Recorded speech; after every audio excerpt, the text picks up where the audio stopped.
Hello, hello, and welcome to the Vinyl Vault. My name is Tony, And I'm Parker. and today we are talking about Appetite for Destruction by Guns N' Roses. Yes. By Guns and Roses. It's very important that we don't say "and roses." Guns True. in roses. The guns are inside the roses. Yeah, they're N. These are roses. very versatile flowers. Of course, this is a pretty legendary rock band, a band I'd like to think that whatever you listen to, you've at least have heard of the band name. Where do you put them in the genres? Because I was talking about it this morning. Clearly, I don't know if they're would you call them heavy metal, hard rock, glamour rock, stadium rock? I would call them maybe like hard rock, because they're not glam. They kind of helped kill glam, but they have got elements of it. I mean, it's a California, LA scene, but their sound is sort of what helped, like, everyone then kind of modeled their sound and style to. So it's Guns their N' fault we Roses. have grunge. Yes, in a way. I mean, they kind of helped. Different directions went on to kill the glam, and so I love glam rock. yeah. And David Coverdale. so, do you just real quick? Yes. I mean, Yes. we're going to break this up into sections, as, Of course, as we planned. because we are. Let's get the elephant out of the room. We're now on CTV. We are now in CTV. Yeah, Hey. that means anything that you watched prior to this episode was not on CTV until this week. That is correct. However, we are the longest running non-news show. Yes. I believe on Ozarks First. Yes, and it's our- very important that we make sure that people know that we were the best there is, the best there was, and the best there will ever be. because Bill Goldberg said so. Yeah, so we're coming up on our year, I think. Yeah. Definitely. If not March, definitely April. yes, we could look for the actual. We could actual do date, the but I work, think but we're it's close. easier to just go on feels. Yes, let's just go on feels. It feels like it's been a year. It feels like it's been 10 years. Yeah. So So Guns N' congrats. Roses. Guns N' Roses. Yes. How, are you familiar with? I them? am familiar with them. I know that they are Kelly Bundy's favorite band. Yeah. It's two things. You're gonna laugh at one and not the other. I'll let you pick. The first thing, I was half awake whenever you sent me the message that we were doing Appetite for Destruction, Okay. and my first thought was, man, great album. I love Home Sweet Home, and and then I was like, wait a minute, that's not right. And then obviously once I became fully conscious, fully awake of my surroundings. Yeah, we can't pronounce every word either. Longest running And we never had to say that word until now.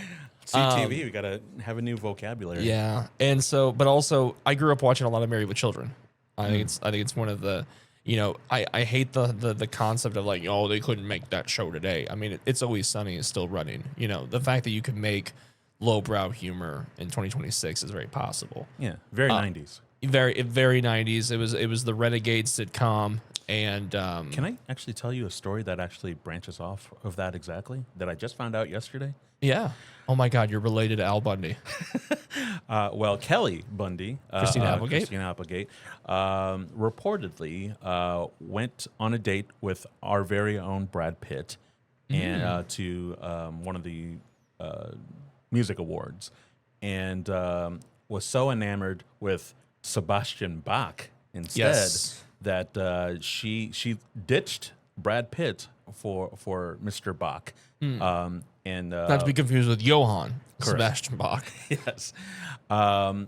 And Brad had to drive Miss Applegate's mom home because he was still on the date. And apparently he also got in a scuffle with a gang as well. So it was easily one of the worst dates he's ever had. And Thanks for a great story. and apparently would tell his next two girlfriends all about his terrible date with Christina Applegate. And we know Brad Pitt's a big fan of the pod. So Huge, I yeah. mean, if he I mean, hears this, CTV, he's he gonna helped us get there. He's gonna hear this. I'd like to have him come on and tell us his version of his perspective of that. But speaking of Christina Applegate, Yeah. there's this scene from a Married with Children episode where they lose power And basically, the whole joke throughout the show is that Al Bundy is trying to restore power, or maybe I think it's the antenna. Long story short, the kids can't watch TV, and God, I'm gonna hate myself. I know Al, Peggy, Kelly, Bud. Bud has a pair of sunglasses, and one of the long-standing jokes is that Kelly Bundy's this dumb blonde. And he says that he has these magic television viewing glasses, and she's like, "Whatever, you're full of it." And he's sitting there watching. He's just looking at the TV, and he goes, "Oh, the new Guns N' Roses video is coming on. Does Axl ever wear a shirt?" And she gives him $20 and puts them on. And she's like, "Well, I don't see anything." And he's like, "Great, you broke them." And then he takes his money and leaves. And that's a story. Okay. Yeah, that's a story. All right, so it all comes back to Married with Children and Guns N' Roses. Great show. All right, so let's go down some history before we actually dive into what we actually thought about the album. Yes, shall we? Educate me. Please. Okay, I will. So it's called Appetite for Destruction. Why? Because, this is their debut album. They felt like they were all desperately pursuing, fame, fortune, and all of that. This one does. And with that comes all the destructive behavior and what have you. And they had an appetite for it, so they thought it would be a great title for it. Do you know why they're called Guns N' Roses? I do, yeah. So the band actually formed in 1985. It was with Axl Rose and Izzy Stradlin. Obviously Axl Rose being the singer, Izzy being the rhythm guitarist. They were in two separate bands prior to joining together. Axl was in LA Guns and Izzy was in Hollywood Rose.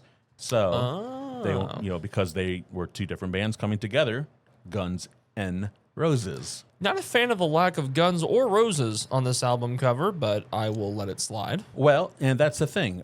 This album cover is actually the second version. This is the clean version. Now, looking at the cover here, let's take a look. You can see it. It's your Celtic cross with the five members there. Very 1987. Axl Rose / Izzy, Duff McKagan, and Steven Adler on drums. It's the five members there. A lot clean and a lot cleaner. A lot more very PC. family friendly. Yes, despite it being skulls. For 1987, this didn't shock a lot of people. I'm sure there were probably a lot of housewives that were like, "I don't like that they're skulls," but other than that, it was probably fine. In comparison to what was there originally, the original cover art. Now, unfortunately, I can't show you guys at home. I could provide links maybe, but I can't show Parker. Oh, and Parker, if you don't mind, if you'll indulge me, I'd like to. Okay. I'm going to send you the original cover, and maybe you describe it. Okay. That might be more fun. Okay. So I sent it to him, and so the image I have. Okay. what are you seeing? What are you seeing? I'm seeing. I don't know what I'm seeing. There's definitely a naked woman, and it's pretty graphic. There's some sort of robotic thing that's standing over her, with its head exploding. And then there's something above that is dumb. I can't describe this. This is not what I thought. This is Guns N' Roses. This is now Appetite for Destruction. This is. I'm very glad they didn't go with this. Yeah. So trying to describe it to you guys, the main thing that you'll have to pay attention to is it shows a robot standing above a woman who seemingly has been perhaps sexually assaulted. The robot itself is trying what appears to be what was described as being a suicidal robot about to attack this woman. All while trying to do it before this giant red monster that is above them. Yeah, that makes no sense. Yeah, for this album or any album. I think it is the appetite for different reasons, the destruction that comes to them. I mean, I don't know. It would have made more sense if they had this giant robot maybe in a city destroying buildings. Yeah. I'm very glad for a multitude of reasons that they didn't go with that. Yeah. I'm glad there was an adult in the room. Yes. Yeah. So originally the artwork painted by Robert Williams. And again, it just shows an image of a robot and a woman in a very, very violent and kind of a disturbing scene. So we are not fans of this. No, we're not fans of this. So obviously then they'd go over and replace it with this a lot more family-friendly version. That looks like the Mona Lisa compared to what you send me.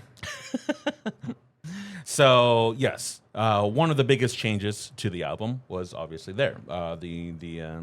Totally not trivial. Did they ever get sued for taking Guns N' Roses from two different bands, or no? I mean, it's different enough, and really all ideas for the most part is still taking parts from stuff and putting it together to make it its own thing. So yeah, there's as long as there's nobody else called Guns and Roses, and I feel like there might have been, or somebody afterwards might have done so, and they got. I just sued. feel like Machine Gun Kelly did a really good job in the movie about this group. Named after a gangster, I believe, but not really the most gangster guy out there. So yeah, the this album, because I chose it because I wanted to go with the whole potentially best debuts. We've been ever. doing that. That was an unintentional theme that we've had so far this year. Yes. Well, not every album, but it just so happens to be that case. Yeah. Correlation does equal causation. And for this in particular album, it ended up selling 30 million copies worldwide. That makes it the best-selling album in rock history. So, knowing that, they didn't do many albums. No, as the appetite for destruction would eventually self-destruct a lot of the band members there, and everyone for the most part would leave, with Axl Rose being the only one holding on to the Guns N' Roses name. Slash and the other band members would go on to go and join other bands, do super groups, cover artists for Guitar Hero 3. Would do obviously the branding for a lot of the characters there. They went on to do other things, but they would come back.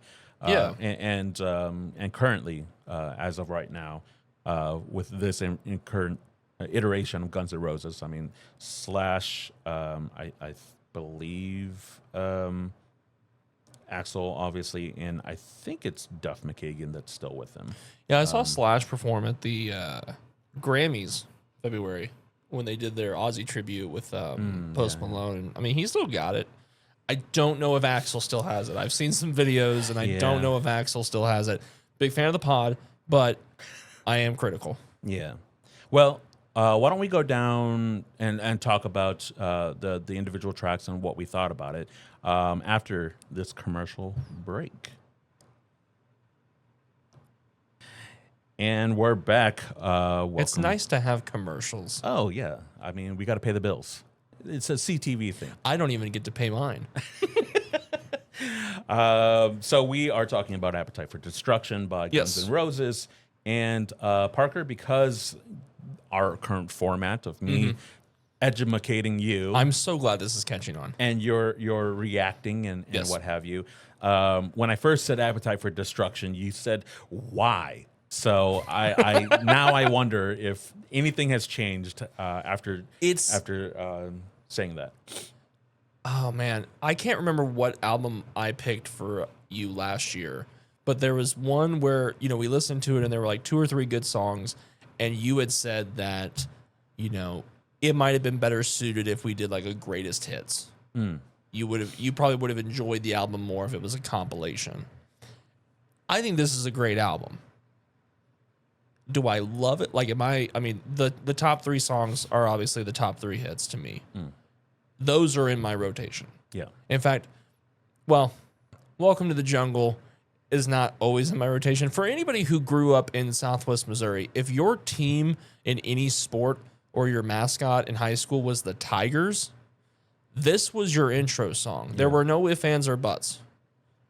True. It was just I think it was people, you know, it's provocative. It gets the people going, and tigers live in jungles, and so it was kind of like it made sense. So I had listened to Welcome to the Jungle so many times as a teenager against my will, and it's still a good song. Yeah. You know, it goes hard. A lot of the songs that are, I want to make sure I list some specifically here, because I don't want to misname any of these. Sure. Not a fan of Mr. Brownstone. And when I say not a fan, I want people to know that the spectrum is basically, if I hate it, I will tell you that I hate it. Sure. If I say I don't like it, I still will listen to it. But it's not something where if I get in the car, I go, ooh, put on Mr. Brownstone. Yeah. You know, My Michelle, boy, listen, I didn't know really anything about this album going into it. But when you listen to Apple Music, they give you just a very brief synopsis of these albums. And it tells the story about when Axl was dating, or he was with his friend Michelle, listening to Elton John's Your Song. And the story goes that she was like, you know, why don't you write me a song? And I guess he tried to do one, and it was just not him. It's just, he's not a sappy guy. So he came out with one. I think she liked it. I don't know if she liked it or not, but it's not complimentary. It talks about how her mom does, you know, adult content, which is, I don't know, if I was writing a romantic song, I wouldn't bring up my romantic interest's mother's profession, but that's neither here nor there. It's just those songs. I understand why they're good. They're all hard rock tracks. They're driving. You know, they've got a good wall of sound. The guitar work is great. It's just Paradise City, Sweet Child of Mine, and Welcome to the Jungle are absolutely the best in your opinion on this album. Okay. Yeah, and I would concur with pretty much everything you're saying here. Maybe so let's talk about the tracks real quick. We got Welcome to the Jungle, It's So Easy, Night Train, Out to Get Me, Mr. Brownstone, Paradise City, My Michelle, Think About You, Sweet Child of Mine, You're Crazy, Anything Goes, and Rocket Queen. I also agree that My Michelle is rough. Yeah. There's a hookiness to it that like it sticks in your head, but it's like an annoying, like a almost like a gnat that I'm like, all right, get out of my head, because I don't want to hear it. It's almost, and keep in mind, I listened to it twice, so, and I don't know a lot about the lore of Guns N' Roses. I don't know a lot about, I definitely don't know. Now you do. The context of their friendship. Sure. It almost feels insulting. Yeah, well, you know, if I wrote a song, if I was like, hey, Tony, write a song about me, and you were like, done. You were like, you can't afford macaroni, and it's like, that's not a compliment. Why you got to bring that up, man? I told you that in confidence. Like, I don't see how that would. I don't see how anybody could listen to that. I'd rather you write a diss track than what they did with this one. That's fair. Yeah, it's easily my least favorite, and likely, well, with the 2.5 listens I went to, like My Michelle was just like both times. I'm good. Yeah. So you said Welcome to the Jungle, Sweet Child of Mine, and Paradise City? Sweet Child of Mine is probably, in my opinion, a top 5 classic rock song. Oh, yeah. And the reason I like it is because it's 2 songs in one to me. I feel like it's a great song, and then when it starts to the "Where do we go now?" it's almost like its own separate song. So it's, you know, twice as nice to listen to. Okay. Just in case you want to know how my brain works. Yeah. Well, we talked about writing a song for a person. Sweet Child of Mine, Axl's lyrics were very much about his girlfriend at the time. So, So he can write romantically. yeah, and maybe that's the difference, is that Michelle just had a different type of friendship, I suppose. One cool thing about the opening riff that Slash wrote, that was just like a warm up that he would always do to warm up his fingers, and he would always do that. And the band was like, let's just make that a song. And so it's one of the most recognizable riffs. Oh yeah, for sure. And actually, it is I believe their only number one, but easily their biggest hit. Do you think? Just to let you know how my brain works. When I think it was Adam Scott, the scene from Step Brothers. Yeah. Oh yes, the acapella. Do you think that added to the popularity, or do you think that was more of? Do you think that kind of made "Sweet Child of Mine" maybe like a punchline for some people? It's so solidified in music history and pop culture that I think it just helped enhance it. I don't think it was like a reminder of like, hey, remember this old song? I think it's more so. It fits because I think the character or the person that Axl Rose would become isn't too far off from Adam Scott's like character. Very. Is he a goofy guy? Is he a certified goofy guy? He's a certified goofy guy, infamously so. I knew it. I knew he was new boot goofing. Yeah. So, Step Brothers. Yes, a very very good moment, and those kids could really sing. But that was not Adam Scott singing. Who was it?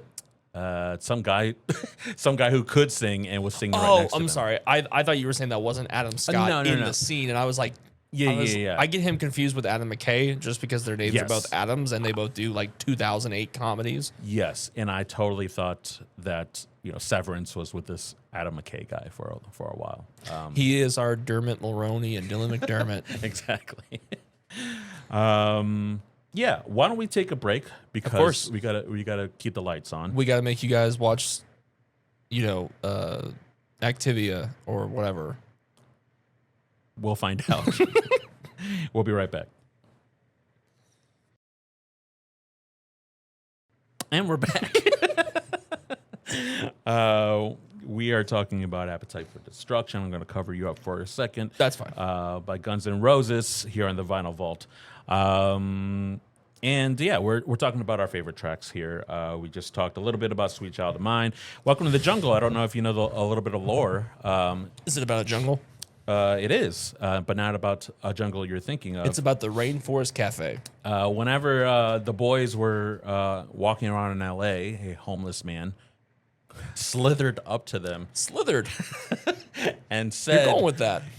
You know where you are? No, there's no way he said this. You're in the jungle. No, I hate this story. This is not a true. If remember, anybody this is in the biopic. If anybody, This is in the biopic. Is there really a biopic about them? No, I'm saying, well, maybe, but It has to be. If the story That's is the true, theme. it has to be. But if anybody listens to our previous podcast, one of my biggest pet peeves is when they tell the history of these things. I do not believe it is so simple as a guy walks up and gives one of the most iconic lines in hard rock history just on a whim. I don't believe he was just riffing like that. When a homeless man walks up to you and says something provocative, It gets me. I'm not putting it in a song. yeah. Okay. Well, I don't believe that happened. Axl would and did. Axl is okay to come on the show at any point, but he has to talk like he sings. There's, oh man, what is it's AC/DC that I say Vine because I'm old, but I think it's a TikTok where it was like the band deciding who should sing. And it pans to this last guy. And he's like, I don't know. It should be me. Right. I imagine that's what he. Anyway. Obviously, we like to pick a song that we hate because we're massive haters. We're such haters. We're such haters, and there wasn't any Queen on this album, so I couldn't go there. So mean. Well, I want to talk about next week Okay, please. real quick. Tony, I have 2 debut albums Okay. furthering the trend that we're doing. And my question to you is I'm going to let you pick the genre. I have 2 genres for you. Okay. And then once you pick the genre, I will show you the album that we are doing next week. Okay. Okay. Would you like to listen to either 2005 pop rock punk or yacht rock? I'm leaning towards yacht rock, but we haven't done modern. You got to pick. Yeah, let's do the punk rock. You want to do the punk? Okay. 1 second. Should I be following? No. Oh, okay. I'm going to bring it in my frame. This is so elaborate. What do we got? Boom. Panic at the Disco. We are doing A Fever You Can't Sweat Out. Sorry. I'll just do this. I believe this album celebrated its 20th anniversary this year. Ah. And so we will be diving into that. And I will be telling the story on how Panic at the Disco just became Brandon Urie and some peeps. Fair enough. Fair enough. All right. Well, that's our episode of the Vinyl Vault. I'd like to make a quick announcement. My band, TCT, just released their album as well. We just released it on Monday. Go listen to it. I like Haymaker. Oh, appreciate that. That is the title track for the album, and why don't I'll give you a little taste of a different song called Milestone, and we'll just play that out. All right. Sound What does it good? mean to play us out? You'll see.